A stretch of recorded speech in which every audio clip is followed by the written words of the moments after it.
Hello friend. आज हम इस वीडियो में हिंदी के पेडागोजी विभाग से जो 20 प्रश्न आए थे उसका हल करेंगे। आज का पहला प्रश्न है, प्रभावी शिक्षण के लिए निम्नलिखित में से कौन सी वांछनीय स्थिति नहीं है? नियंत्रित शिक्षण स्थिति, वृत्ति से एक दक्ष शिक्षक, प्रासंगिक विषय वस्तु, दक्ष एवं उत्साहित विद्यार्थी। इसका सही आंसर होगा ऑप्शन ए, नियंत्रित शिक्षण स्थिति। दूसरा प्रश्न है, शिक्षक की सुदृढ़ शैक्षिक पृष्ठभूमि उसे इनमें से सहायता करती है। ऑप्शन दिया गया है, अच्छी शैक्षिक सहायक सामग्री का उपयोग करना, उत्तम पाठ योजना प्रस्तुत करना, अवधारणाओं को स्पष्टता के साथ समझना, प्रभावी कक्षा प्रबंधन। इसका आंसर होगा ऑप्शन सी, अवधारणाओं को स्पष्टता के साथ समझाना। आज का तीसरा प्रश्न है, निम्नलिखित में से अधिगम के प्रति रचनात्मक आभिमुख्य के लिए कौन सा सही है? ऑप्शन दिया गया है, अतीत के अनुभव से ज्ञान का निर्माण होता है, एक अच्छे विद्यालय के लिए वाचनालय की आवश्यकता है, शिक्षक ज्ञान के भंडार है, शिक्षकों के निर्देशों का अनुपालन होना चाहिए। इसका आंसर होगा ऑप्शन ए, अतीत के अनुभव से ज्ञान का निर्माण होता है। अगला प्रश्न है प्रश्न नंबर 4, निम्नलिखित में से कौन सी समावेशी कक्षा शिक्षण की विशेषता नहीं है? ऑप्शन दिया गया है, शिक्षार्थियों की व्यक्तिगत जरूरतों का समर्थन, सभी शिक्षार्थियों के लिए समान अवसर, सभी शिक्षार्थियों के लिए समान निर्देशात्मक आभिमुख्य, सामाजिक एवं बौद्धिक विविधता का सम्मान। इसका आंसर होगा ऑप्शन सी, सभी शिक्षार्थियों के लिए समान निर्देशात्मक आभिमुख्य एक समावेशी कक्षा शिक्षण की विशेषता नहीं है। अगला प्रश्न है प्रश्न नंबर 5, निम्नलिखित में से कौन सा सीखने के लिए प्रेरणा का एक बाह्य स्रोत है? ऑप्शन दिया गया है, संस्था का स्वर्ण पदक जीतना, एक क्षेत्र में विशेषज्ञता प्राप्त करना, विषय की गहरी समझ प्राप्त करना, सीखने के बाद संतुष्टि प्राप्त करना। इसका सही आंसर होगा ऑप्शन सी, विषय की नहीं ऑप्शन, इसका सही आंसर क्या है? ऑप्शन ए सही होगा, संस्था का स्वर्ण पदक जीतना है एक प्रेरणा का एक बाह्य स्रोत। इसका आंसर क्या होगा? ऑप्शन ए ही सही होगा। अगला प्रश्न देखते हैं प्रश्न नंबर 6, शिक्षक प्रशिक्षुओं का इंटर्नशिप प्रशिक्षण इनमें से किसका उदाहरण है? अनुभवात्मक अधिगम, सीखने का स्थानांतरण, निजी शिक्षकीय अधिगम, पर्यवेक्षणीय अधिगम। इसका सही आंसर होगा ऑप्शन ए, अनुभवात्मक अधिगम। निम्नलिखित में से कौन सी गतिविधि ट्यूटोरियल सत्र का हिस्सा नहीं हो सकती? ऑप्शन दिया गया है, छोटे समूहों में निर्देश, व्यक्तिगत छात्रों की समस्याओं पर चर्चा, शिक्षक द्वारा एक तरफा व्याख्यान, उपचारात्मक निर्देश। का सही आंसर क्या होगा? ऑप्शन सी ही सही होगा, शिक्षक द्वारा एक तरफा व्याख्यान ट्यूटोरियल सत्र का हिस्सा नहीं हो सकती। आगे देखते हैं प्रश्न नंबर 8, एक बहुविकल्पीय प्रकार के परीक्षण मद में सही उत्तर देने वाले उत्तरदाताओं के अनुपात को तकनीकी रूप से इनमें से क्या कहा जाता है? ऑप्शन दिया गया है, मत की वैधता, मत का कठिनाई मूल्य, मत की भेदभावपूर्ण शक्ति, मत की विश्वसनीयता। इसका सही आंसर होगा ऑप्शन बी, मत का कठिनाई मूल्य। अगला प्रश्न है, एक शिक्षक अपने छात्रों को आयत क्षेत्रफल ज्ञात करना सिखाना चाहता है, उसके लिए सबसे प्रभावी तकनीक इनमें से कौन सी होगी? ऑप्शन ए दिया गया, आयताकार खेल के मैदान में जाना और बच्चों को इसके क्षेत्रफल खोजने के लिए मार्गदर्शन करना। ऑप्शन बी में है, श्यामपट्ट पर एक आयत खींचना और विधि का वर्णन करना। सी पर है, पुस्तक में दी गई आकृतियों की सहायता से विधि की व्याख्या करना। ऑप्शन डी पर है, कक्षा के आयामों को मापना फिर विधि की व्याख्या करना। इसका सही आंसर क्या होगा? इसका सही आंसर होगा ऑप्शन ए, आयताकार खेल के मैदान में जाना और बच्चों को इसके क्षेत्रफल खोजने के लिए मार्गदर्शन करना।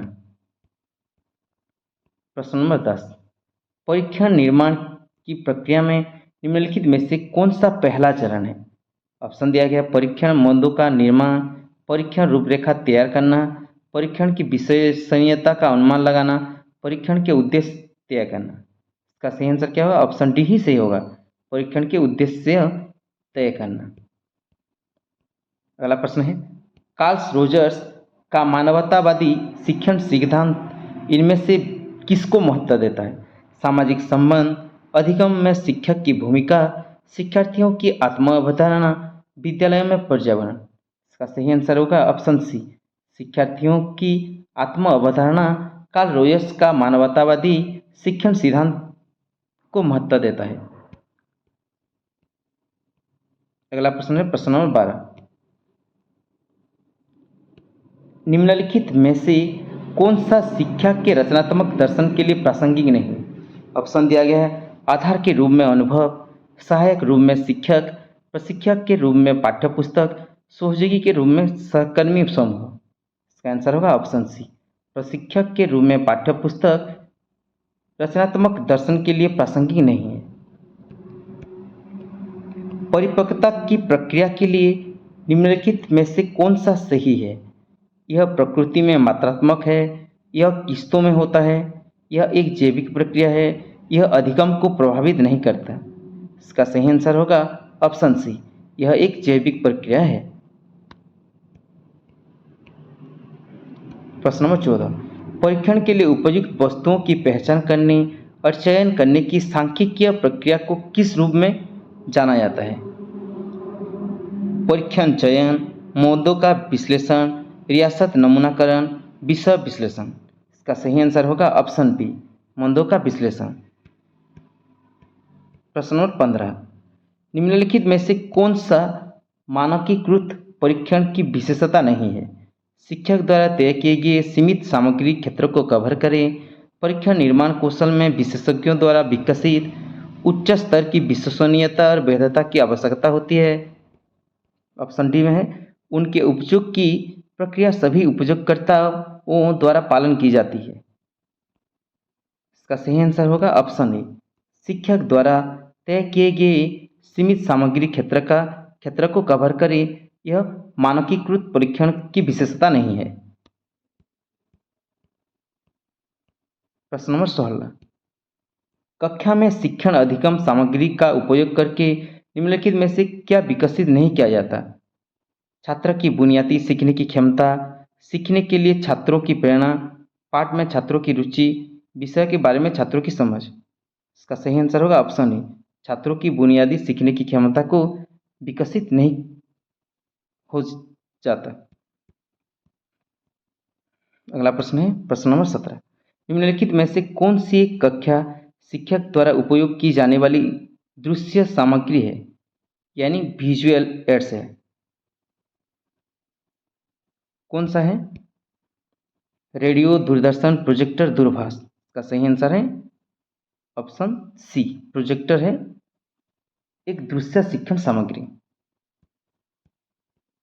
अगला प्रश्न है प्रश्न नंबर 18, निम्नलिखित में से कौन सा एक प्रभावी शिक्षक के लिए जरूरी विशेषता नहीं है? ऑप्शन दिया गया है विषय का उत्तम ज्ञान, कंप्यूटर अनुप्रयोगों में विशेषज्ञता, अच्छे व्यक्तित्व के लक्षण, प्रभावी संप्रेषण दक्षता। इसका सही आंसर होगा ऑप्शन बी, कंप्यूटर अनुप्रयोग में विशेषज्ञता एक प्रभावी के लिए जरूरी विशेषता नहीं है। प्रश्न नंबर 19, निदानात्मक आकलन के परिमाण ज़्यादातर इसके लिए उपयोग किए जाते हैं?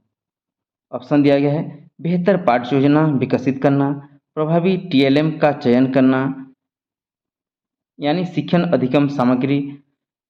ऑप्शन सी में दिया गया है उपचारात्मक निर्देश की योजना बनाना। ऑप्शन डी में है शिक्षार्थियों को उच्च ग्रेड में उन्नीत करना।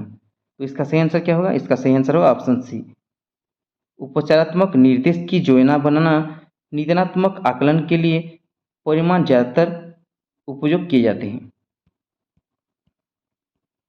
आज का अंतिम प्रश्न यानी पेडागोजी का अंतिम प्रश्न है प्रश्न नंबर 20, बुद्धि, परिपक्वता और अधिगम के बीच संबंध के लिए निम्नलिखित में से कौन सा सही है? ऑप्शन दिया गया है ऑप्शन ए में है अधिगम बुद्धि और परिपक्वता से पहले होता है। ऑप्शन बी में है परिपक्वता बुद्धि और अधिगम से पहले होती है।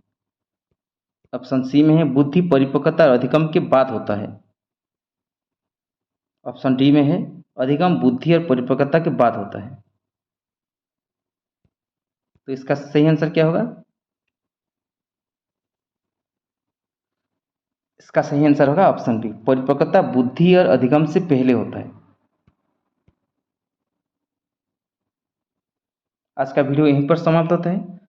आपका कितना स्कोर हुआ कमेंट बॉक्स में अपना कमेंट कीजिए। धन्यवाद।